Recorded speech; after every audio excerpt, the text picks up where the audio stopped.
আপনারা কোথা থেকে এসছেন? আমরা পশ্চিম মেদিনীপুর কেশিয়ারি বিধানসভা থেকে এসেছি, 223 বিধানসভা নম্বর। আজকে পরিবর্তন যাত্রার যে সমাপ্তি, মোদিজি আসছেন, আপনার কি মনে হয় এরপরে কি পরিবর্তন আসবে মোদিজির বার্তা দেওয়ার পর? অবশ্যই পরিবর্তন আগে থেকেই হয়ে গেছে, শুধু সময়ের অপেক্ষা। সময়ের অপেক্ষা। একবারে আমরা তো পরিবর্তন দেখেছিলাম 2011-এ, তারপরে তো পরিবর্তন আসেনি। নতুন সরকার আসলে কি পরিবর্তন আসবে?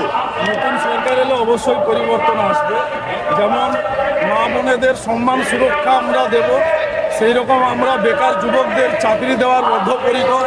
আজ তৃণমূল সরকার যে ভাতার নামে আজকে বেকার যুবক পশ্চিমবাংলায় কতটা প্রমাণ করে দিয়েছে।